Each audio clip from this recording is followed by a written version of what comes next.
Hello students, आज हम लोग दिख रहा होगा अकाउंटिंग स्टैंडर्ड 18 को करने जा रहे हैं।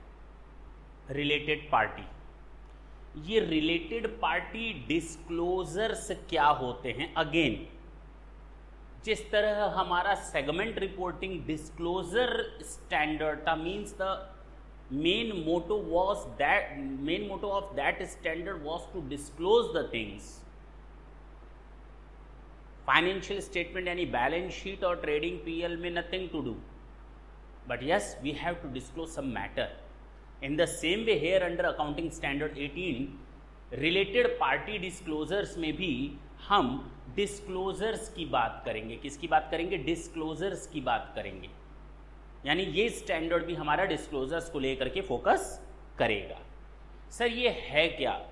अगर मैं बच्चों से कहूँ ये थोड़ा बच्चों को अटपटा लगता है या वो इस अकाउंटिंग स्टैंडर्ड को करना नहीं चाहते, बिकॉज उलझ जाते हैं चीज़ों में। घबराने की बिल्कुल ज़रूरत नहीं। ये जो मैंने आपके सामने पीछे दिया हुआ है ना, that is full and final accounting standard 18। That is the summarised way of accounting standard 18। Then first of all try to note all the things whatever written in the white board. Okay, अगर अब हम बात करें ये accounting standard है क्या, उम्मीद है नोट कर लिया होगा आपने। नहीं किया? कर ले।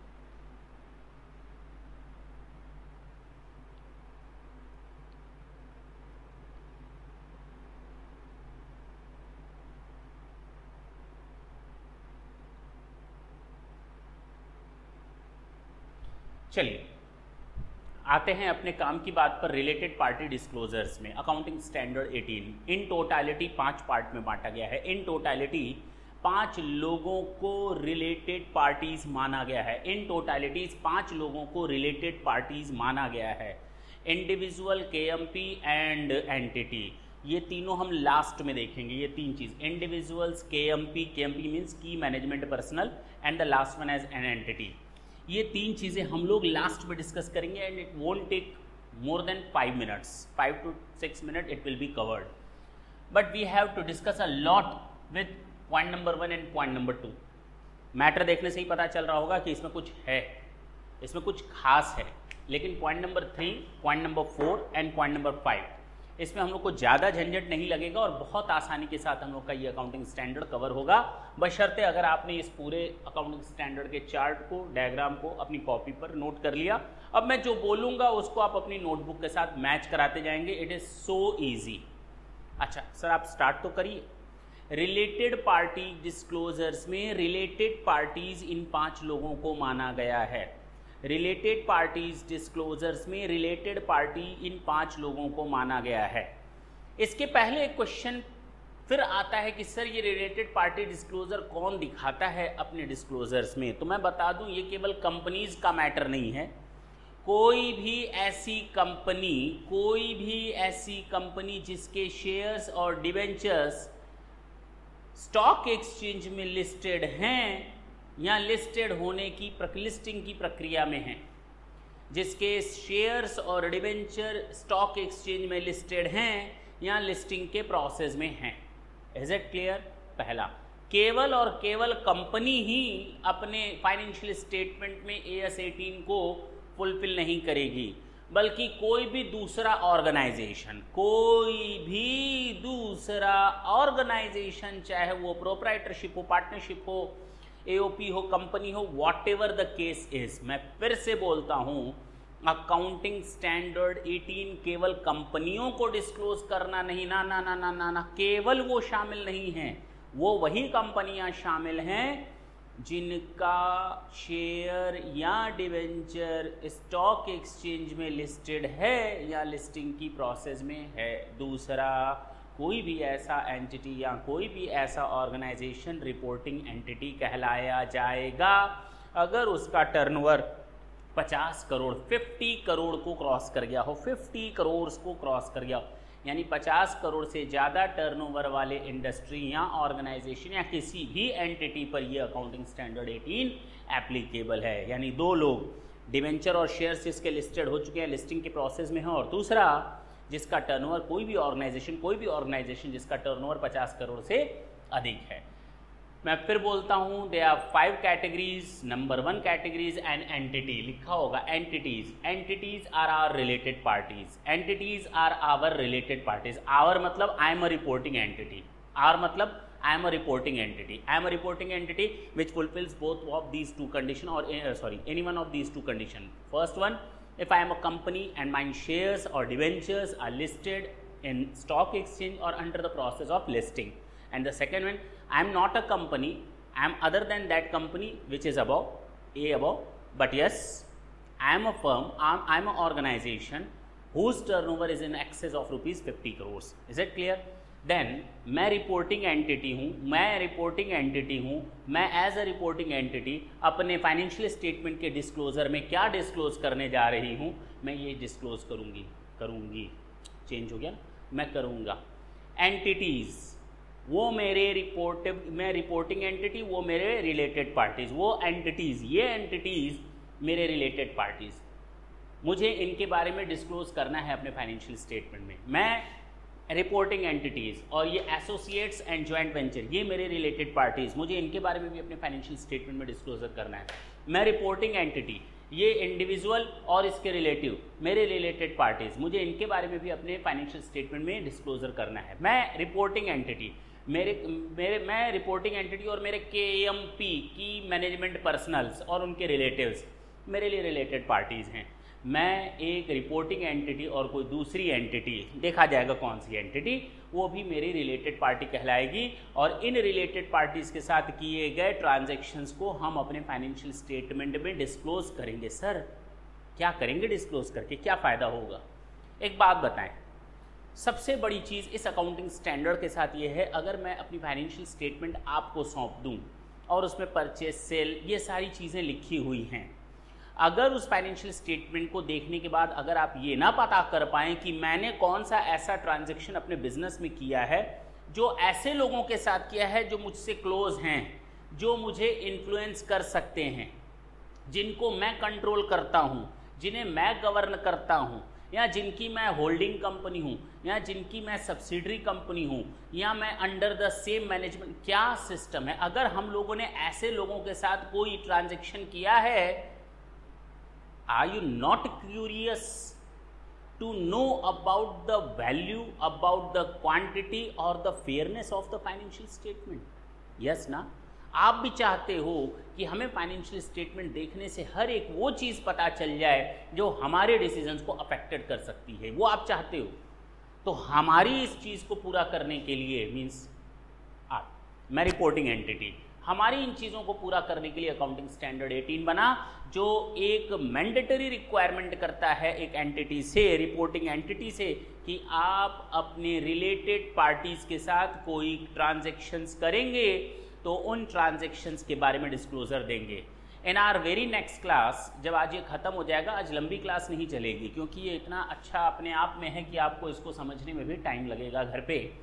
When you will get it completed today, in the very next class, I'll try to make you understand about the disclosure norms. What are the matters to be disclosed in our financial statement as well, numericals, okay? तो हमें ये 5 चीज़ें समझनी, अभी भी हम वहीं पर है। केवल अभी तक हम लोगों ने ये जाना कि अकाउंटिंग स्टैंडर्ड 18 इन 2 तरह की एंटिटीज़ के ऊपर कंपलसरी एप्लीकेबल होती हैं, और जिन एंटिटीज़ को इनको फॉलो करना पड़ता है उनको हम रिपोर्टिंग एंटिटी का नाम देते हैं, उन्हें हम रिपोर्टिंग एंटिटी का नाम देते हैं। पहला है कोई भी कंपनी जिसके शेयर्स और डिवेंचर स्टॉक एक्सचेंज में लिस्टेड हैं या लिस्टिंग के प्रोसेस में है। दूसरा, कोई भी ऑर्गेनाइजेशन जिसके टर्नओवर 50 करोड़ से क्रॉस हो चुके हैं, जी सर, तो उसको भी अपने यहाँ अकाउंटिंग स्टैंडर्ड 18 को, रिलेटेड पार्टी डिस्क्लोजर्स को फॉलो करना पड़ेगा। अच्छा सर, एक बात बताइए, ये जो आप लोगों ने पहला पॉइंट आपने लिख रखा है, पहला पॉइंट है आपका, मैं रिपोर्टिंग एंटिटी, कोई भी ऐसी एंटिटी, मैं रिपोर्टिंग एंटिटी, कोई भी दूसरी ऐसी एंटिटी डायरेक्ट या इनडायरेक्ट तरीके से, D/I का मतलब डायरेक्टली और इनडायरेक्टली, मैं रिपोर्टिंग एंटिटी, कोई भी ऐसी एंटिटी जो डायरेक्ट और इनडायरेक्टली मुझे कंट्रोल करे। कोई भी एंटिटी डायरेक्टली और इनडायरेक्टली कंट्रोल्ड होती हो मुझसे, या तो कोई एंटिटी मुझे कंट्रोल करे या मैं किसी को कंट्रोल करूं या हम दोनों किसी तीसरे से कंट्रोल होते हैं और under the common control with any other entity. Is it clear? First is over. अब ये कोई ज्यादा इंपॉर्टेंट नहीं है। अगर पहला समझ में आया, I am a reporting entity, if any other entity controls me और that entity is controlled by me और both of us are controlled under the common controlling procedure, means a different type of entity is there, third one entity is there who controls both of us. Is it clear? तो उसको हम कहेंगे ये entities हमारी related parties हैं। अच्छा, मैं किसी को कंट्रोल करूं, कोई मुझे कंट्रोल करे या हम दोनों सेम एंटिटी से कंट्रोल होते हैं। कोई मुझे कंट्रोल करे यानी वो होल्डिंग में सब्सिडरी, यानी ये सब्सिडरी के ऊपर भी एप्लीकेबल है, होल्डिंग के ऊपर भी एप्लीकेबल है। होल्डिंग कंपनी अपनी रिलेटेड पार्टी मानते हुए उसके साथ डिस्क्लोजर रिक्वायरमेंट दिखाई दी और सब्सिडरी अपनी होल्डिंग कंपनी के बारे में दिखाएगी। ठीक है, मैं होल्डिंग हूँ, कोई मेरा सब्सिडरी है, I am just going to do the control over the other one company और the organisation. And the third one is under the common control system. अगर हम 2-3 कंपनियां हैं, किसी फोर्थ वन कंपनी से कंट्रोल होती हैं तो हम लोग रिलेटेड पार्टीज हैं। कैसे आते हैं? कंट्रोल का मतलब क्या है? कंट्रोल का मतलब 50% या उससे अधिक का वोटिंग पावर डायरेक्टली और इनडायरेक्टली किसी एंटिटी के पास है। डायरेक्टली और इनडायरेक्टली, या मैं किसी कंपनी का डायरेक्टली और इनडायरेक्टली 50% या उससे अधिक वोटिंग पावर रखूं या कोई मेरा रखे डायरेक्टली और इनडायरेक्टली। ओके, दूसरा यानी कि कंट्रोल का पहला पॉइंट है मोर देन 50%। अब कंट्रोल का दूसरा पॉइंट, कोई भी एंटिटी कही जाएगी कंट्रोल करती है अगर वो किसी दूसरे एंटिटी के डायरेक्टर्स, कौन से directors? Controlling composition of governing body of an entity. किसको कंट्रोल कर रही है? गवर्निंग बॉडी को कंट्रोल करना भी कंट्रोल करना होता है। गवर्निंग बॉडी में कौन कौन आते हैं सर? डायरेक्टर्स आते हैं और क्या आते हैं, यानी अगर कोई एंटिटी किसी दूसरी एंटिटी के गवर्निंग बॉडी को कंट्रोल करे वो रिलेटेड पार्टी हो गई, चाहे उसके पास 50% वोटिंग पावर हो या ना हो।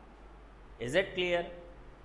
Is it clear? सर ये गवर्निंग बॉडी को कंट्रोल करना किसे कहते हैं? कंट्रोल का पहला आपने बताया मोर देन 50%, कंट्रोल का आप दूसरा बात बता रहे हैं गवर्निंग बॉडी को कंट्रोल करना। हाँ, गवर्निंग बॉडी का मतलब इन 3 चीजों को कंट्रोल करना है, या तो मेजोरिटी या all of the directors can not be removed और अपॉइंटेड।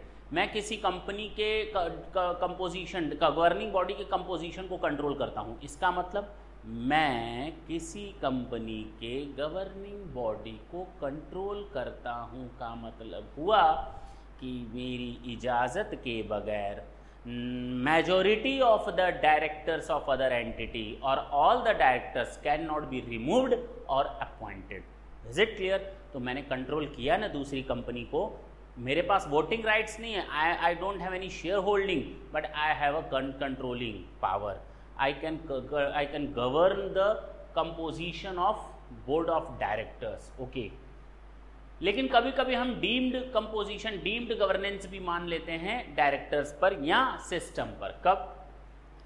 अगर कोई डायरेक्टर किसी एंटिटी के, अगर कोई डायरेक्टर तब तक डायरेक्टर नहीं बन सकता जब तक कि दूसरी एंटिटी उसके फेवर में वोट न डाल दे। पहला, जब तक कोई डायरेक्टर नॉमिनेट या रिटायर्ड नहीं होगा जब तक कि उसके अगेंस्ट में वोट डाल दिया जाए। बात समझना? तो कहने का मतलब ये 3 तरीकों से गवर्निंग बॉडी को कंट्रोल किया जा सकता है, या तो मेजॉरिटी या ऑल ऑफ द डायरेक्टर्स। अच्छा, यहाँ कोई डायरेक्टर तब तक अपॉइंट नहीं हो सकता जब तक कि किसी एंटिटी का उसको फेवर ना मिल जाए, या उसका रिमूवल तब तक नहीं हो जा सकता जब तक कि अ डायरेक्टर इज नॉमिनेटेड इधर बाई कंपनी और इट्स सब्सिडरी, यानी उसको हटाने और रखने का पावर। Is it clear? तो कहने का मतलब ये हुआ ये हमारा कंट्रोल है।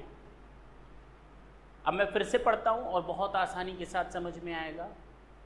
Related party includes a entity, related party includes an entity that control और कंट्रोल्ड बाय और under common control with entity. ठीक है, कंट्रोल का मतलब मोर देन 50% वोटिंग पावर। अच्छा, दूसरा कंट्रोल का मतलब controlling composition of governing body of an entity. ठीक है, दोनों समझ में आ गया। कंट्रोल का मतलब पहला 50% और मोर, दूसरा गवर्निंग बॉडी, और तीसरा कंट्रोल का मतलब है substantial interest and power to direct financial और ऑपरेटिंग पॉलिसीज। That's it. तीसरा पॉइंट बहुत इंपॉर्टेंट है, कई जगहों पर आपका क्वेश्चन एग्जाम में न्यूमेरिकल आता है, फंसता है। हमें इन सारी चीज़ों को एक एक करके जब न्यूमेरिकली हम इन चीज़ों को पिक करेंगे तब आपको समझ में आएगा। देखिए इसका क्या मतलब है, इसमें जा रहा है पॉइंट या इसमें जा रहा है, या इन दोनों में न जाकर के वो पॉइंट इसमें कवर कर रहा है। At that time we will discuss. लेकिन आज की जो क्लास है हमको इसको पूरा समझाना है। मैं फिर से बोलता हूँ, कंट्रोल में ये तीन चीज़ें हैं, मोर देन 50% गवर्निंग बॉडी को कंट्रोल करना, और तीसरा है substantial interest as well as substantial interest and power to direct the financial and operating policies. Substantial interest plus directing the financial and operating policies. Substantial interest plus, मैंने यहाँ लिखा है plus. Substantial interest का मतलब आप लोगों ने आज तक कई बार सुना होगा, 20% और मोर वोटिंग राइट्स। तो substantial interest as well as power to direct financial और operating policies. Is it clear? तो ये कंट्रोल तीन तरीके से है। कंट्रोल पहला 50% से ज़्यादा गवर्निंग बॉडी को कंट्रोल करना, substantial interest as well as directing the operating and financial policies of the entity. ये हमारा कंप्लीट हो गया।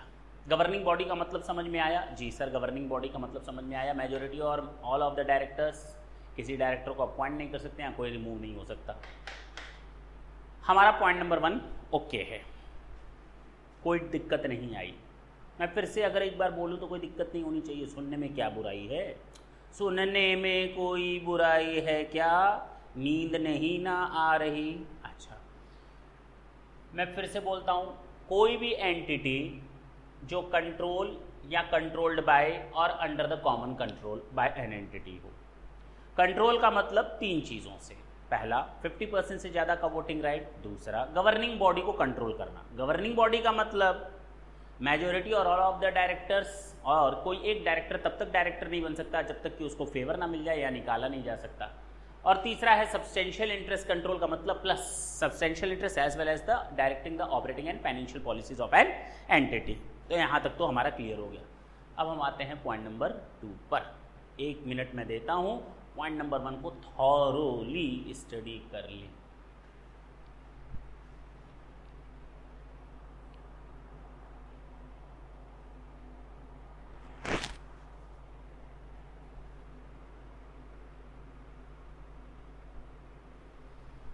Point number 2 is associates and joint venture.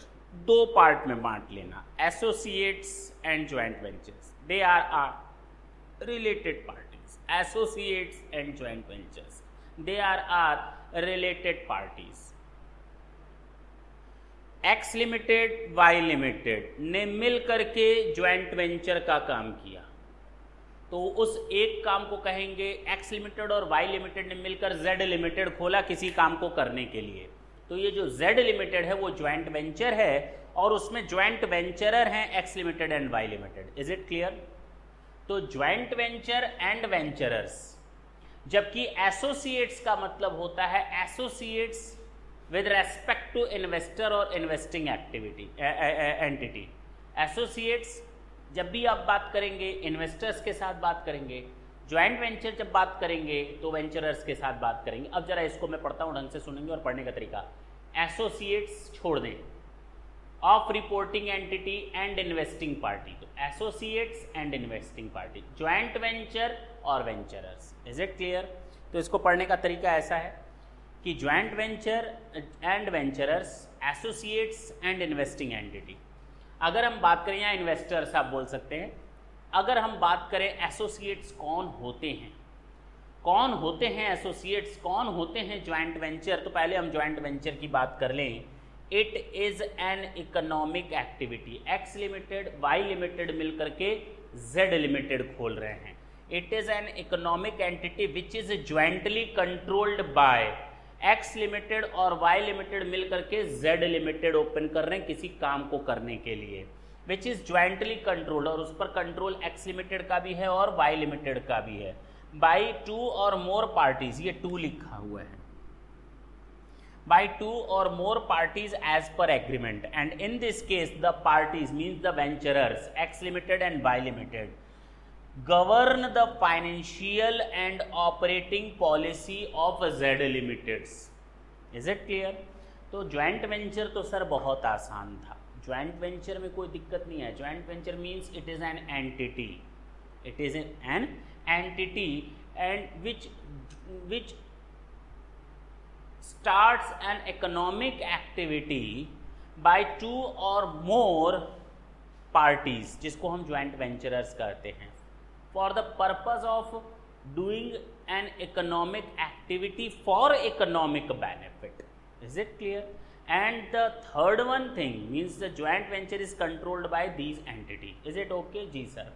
अगर हम बात करें associates with investors, associates and investors की बात करें, तो एसोसिएट का मतलब होता है it is an entity in which investors, मैं लिटरल मीनिंग बिल्कुल आराम से चल रहा हूँ, कोई हड़बड़ी नहीं है. एसोसिएट्स का मतलब होता है ये भी एक एंटिटी है जिसमें investor has significant influence on entity, एक एंटिटी जिसमें किसी इन्वेस्टर का सिग्निफिकेंट इन्फ्लुएंस है, यानी वो उसको इफेक्ट डाल सकता है, उसके पॉलिसी मेकिंग डिसीजंस को अफेक्ट कर सकता है. ओके, सिग्निफिकेंट इन्फ्लुएंस चाहे वो शेयर होल्डिंग के साथ हो चाहे बिना शेयर होल्डिंग के साथ हो, कानून ने हमें दिया है वो अधिकार. और तीसरा है एज पर एग्रीमेंट. मेरी बात ढंग से सुनना, वो लोग हमारे एसोसिएट्स, मैं एसोसिएट्स हूँ क्योंकि हमारे में किसी इन्वेस्टर ने इन्वेस्ट किया है, चाहे शेयर होल्डिंग ले करके चाहे बिना शेयर होल्डिंग, स्टैच्यू ने उसको हमारे ऊपर सिग्निफिकेंट इन्फ्लुएंस का अधिकार दिया है, या उसके साथ किया गया कोई एग्रीमेंट जिससे उसको हमें सिग्निफिकेंट इन्फ्लुएंस का पावर मिल जाता है.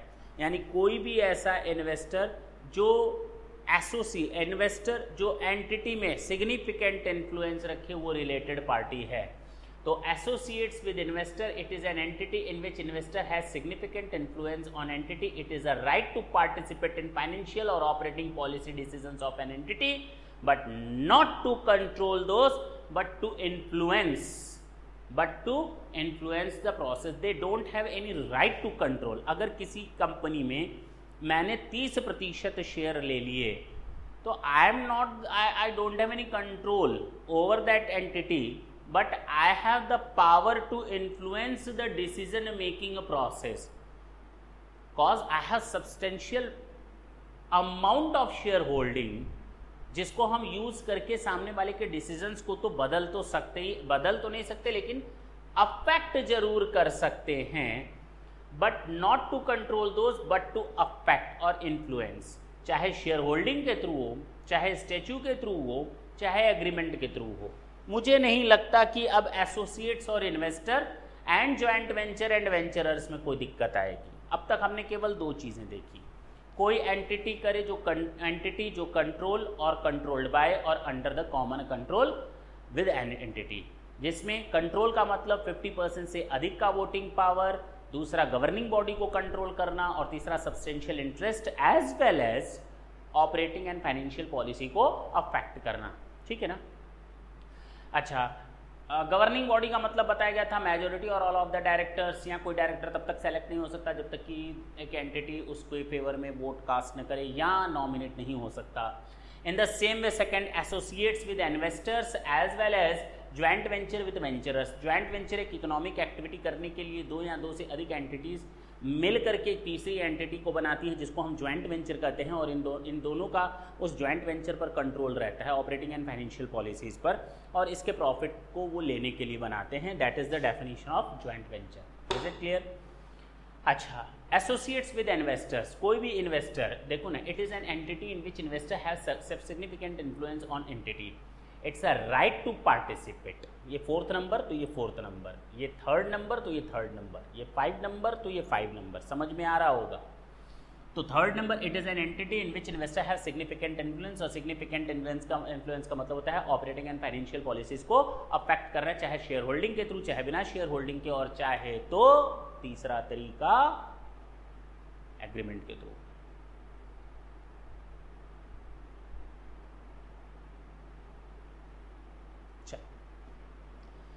ये तो हो गया हमारा ओवर। अगर मैंने ये चार्ट आज ऐसे ना बनाया होता तो अब बताओ आप लोग, क्या मैं इतने अच्छी तरीके से एक्सप्लेन कर पाता सारी चीज़ों को बिना सामने रखे? ये बहुत ज़रूरी था कि पूरा का पूरा एएस समराइज्ड वे में आपके सामने यहाँ प्रेजेंट कर दिया जाए, ताकि आपके सामने हर वो चीज़ रहे जिसको आपको पिक कर रहा है। अब आप कॉपी उठाइए, hardly it will take 1 minute, hardly it will take 1 minute to revise. और जबकि बुक देखेंगे तो 4 पेजेस तो इसको डिफाइन करने में लगाए हुए हैं। अच्छी बात है। तीसरे होते हैं इंडिविजुअल एंड रिलेटिव्स। अगर मैं इंडिविजुअल की बात करूं और रिलेटिव की बात करूं तो इंडिविजुअल का रिलेटिव याद रखना, मम्मी पापा, पत्नी, भाई बहन, बेटा बेटी, दैट्स इट, बात खत्म। रिलेटिव की डेफिनेशन खत्म, मेरे ऊपर, मेरे नीचे, मेरे साथ वाले। Is it clear? Is it clear? Mummy papa, भाई बहन, बेटा बेटी, पत्नी, पति के केस में पत्नी, पत्नी के केस में पति। तो इंडिविजुअल का रिलेटिव्स का मतलब ये इंडिविजुअल और उसके रिलेटिव्स। क्लियर? अगर किसी इंडिविजुअल के पास ऐसा पावर है जो सिग्निफिकेंट इन्फ्लुएंस कर सके किसी रिपोर्टिंग एंटिटी को, अगर किसी इंडिविजुअल के पास एक ऐसा पावर है जो सिग्निफिकेंट इन्फ्लुएंस कर सके, सिग्निफिकेंट इन्फ्लुएंस कर सके, यानी कि ऑपरेटिंग एंड फाइनेंशियल पॉलिसीज को अफेक्ट कर सके, ना कि अकेले बल्कि अपने रिलेटिव्स के साथ मिल करके। तो ब्रदर इन लॉ रिलेटिव नहीं, बेटे का बेटा रिलेटिव नहीं, बेटे का बेटी रिलेटिव नहीं, बेटी का भाई, बेटी का बेटा रिलेटिव नहीं। अब सोचो ना, रिलेटिव की डेफिनेशन कितनी नैरो वे में ली गई है। घर पे मत बता देना, नहीं तो हो जाएगी टेंशन। ये केवल इस एएस के में ये रिलेटिव्स माने गए हैं, ठीक है ना? घर को देखना ढंग से। की मैनेजमेंट पर्सनल केएमपी की बात करते हैं। केएमपी भी हमारा रिलेटेड पार्टी है। जिस तरह वो एंटिटी रिलेटेड पार्टी, जिस तरह एसोसिएट और इन्वेस्टर, जिस तरह हमारा ये ज्वाइंट वेंचर एंड वेंचरर्स, उस तरह ये इंडिविजुअल एंड रिलेटिव्स, और अब केएमपी एंड रिलेटिव्स। केएमपी का मतलब होता है की मैनेजमेंट पर्सनल, की मैनेजमेंट पर्सनल और उसके रिलेटिव। अब की मैनेजमेंट पर्सनल का मतलब होता है कोई भी ऐसा पर्सन जिसके पास कोई अथॉरिटी हो, जिसके पास कोई रेस्पॉन्सिबिलिटी हो। पावर एंड ड्यूटी दोनों साथ दिए जाते हैं। पावर है बिना ड्यूटी के, ड्यूटी है बिना पावर के, तो काम नहीं चलने वाला। तो कहा गया KMP are those who have authority and responsibility for planning, controlling और directing activities of an entity. तो केएमपी का मतलब कोई भी ऐसा की मैनेजमेंट पर्सनल होगा, जाहिर सी बात है मैनेजमेंट का ही बंदा होगा, जिसके पास पावर है डायरेक्शन का, प्लानिंग का, कंट्रोल का, डायरेक्शन का, प्लानिंग का, कंट्रोल का, डायरेक्शन का, प्लानिंग का, कंट्रोल का। तो उसे हम केएमपी कहेंगे, और वो की management personal with their relatives. Is it clear? इसको भी हम लोग देखेंगे, न्यूमेरिकली सॉल्व करेंगे। अब आते हैं लास्ट वन, जो मैंने इंडिविजुअल बोला ना, की मैनेजमेंट और इसके रिलेटिव, और इंडिविजुअल और उसके रिलेटिव। अगर इन इंडिविजुअल्स के पास, मैं इसकी बात कर रहा हूं, अगर इन इंडिविजुअल्स के पास, देखो इधर सिग्निफिकेंट इन्फ्लुएंस है किसी एंटिटी को अफेक्ट करने के लिए, an entity will be related parties to reporting entity if individual have significant influence. अगर इन इंडिविजुअल्स के पास सिग्निफिकेंट इन्फ्लुएंस का पावर है किसी एंटिटी के ऊपर, तो वो एंटिटी भी रिपोर्टिंग एंटिटी की रिलेटेड पार्टी मानी जाएगी। जी जी, पक्का ना? अगर इन इंडिविजुअल जो पॉइंट नंबर 3, पॉइंट नंबर 4 में बताए गए थे, उनके पास कोई ऐसा पावर है जो किसी एंटिटी को सिग्निफिकेंट इन्फ्लुएंस कर सकता है, तो वो एंटिटी भी हमारी रिपोर्ट रिलेटेड पार्टी मानी जाएगी, और उसको रिपोर्ट में डिस्क्लोज किया जाएगा। खत्म। एक बार देख लें तो मैं रिवाइज करवाऊं।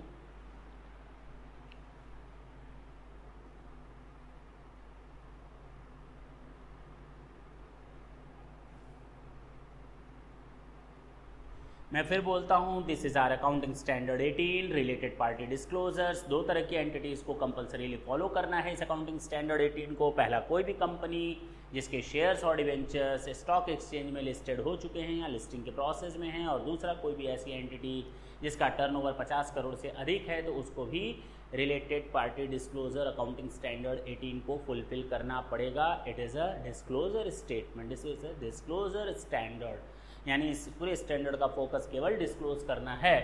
5 तरह के लोगों को हम लोगों ने रिलेटेड पार्टी माना है। एक, एंटिटी जो कंट्रोल होती है या कंट्रोल की जाती है, या तो कंट्रोल हो या कंट्रोल किए जाए। दूसरा, अंडर द कॉमन कंट्रोल हो, यानी कि दो लोग, एक बंदा मिल करके उन दोनों को कंट्रोल करे, ऊपर छतरी बनी रहे, वो दोनों को कंट्रोल कर रही है, तो वो माना जाएगा। कंट्रोल का मतलब मैंने 3 बताया। पहला, 50% या उससे अधिक का वोटिंग पावर हो। दूसरा मैंने बताया गवर्निंग बॉडी को कंट्रोल करना। और तीसरा मैंने बताया substantial interest as well as power to influence. Is it clear? अच्छा, इधर हम पावर टू इन्फ्लुएंस की बात ही नहीं करेंगे, बात वही है, पावर टू डायरेक्ट फाइनेंशियल और ऑपरेटिंग पॉलिसीज। हम substantial interest as well as power to direct operating and financial policies of an entity. अच्छा, अब आते हैं दूसरे पर, associates and joint venture. Associate की जब बात करेंगे इन्वेस्टर्स के पॉइंट्स के साथ बात करेंगे, और ज्वाइंट वेंचर की बात करेंगे तो ज्वाइंट वेंचरर्स के साथ बात करेंगे। तो एसोसिएट्स के लिए अगर बात करें तो it is an entity in which investor have significant influence on entity. अगर किसी इन्वेस्टर का किसी एंटिटी पर सिग्निफिकेंट इन्फ्लुएंस है तो वो एसोसिएट्स माने जाएंगे। It is a right to participate, सीधी सी बात है। सिग्निफिकेंट इन्फ्लुएंस वहाँ होता है जहाँ पर हम ऑपरेटिंग और फाइनेंशियल पॉलिसी को अफेक्ट कर सकते हैं, चेंज नहीं कर सकते, कंट्रोल नहीं कर सकते। शेयर होल्डिंग के थ्रू कर सकते हैं, स्टैच्यू के थ्रू कर सकते हैं, और एग्रीमेंट के थ्रू कर सकते हैं। ज्वाइंट वेंचर के लिए कहा गया ये इकोनॉमिक एक्टिविटी है। इकोनॉमिक एक्टिविटी इकोनॉमिक बेनिफिट लेने के लिए की जाती है, और इसमें ज्वाइंट वेंचरर्स का कंट्रोल होता है, दैट्स इट। और ऑपरेटिंग एंड फाइनेंशियल पॉलिसीज़ में वो डायरेक्टली हिस्सा लेते हैं।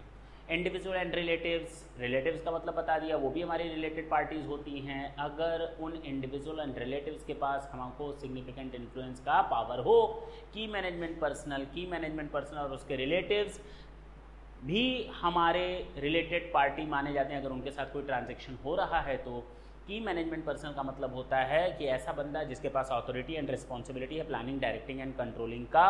और लास्ट मैंने बताया कि पॉइंट नंबर 3 और पॉइंट नंबर 4 में जो इंडिविजुअल्स हैं, अगर उनके पास कोई सिग्निफिकेंट इन्फ्लुएंस है किसी एंटिटी को अफेक्ट करने के लिए, तो वो एंटिटी भी हमारी रिलेटेड पार्टी मानी जाएगी।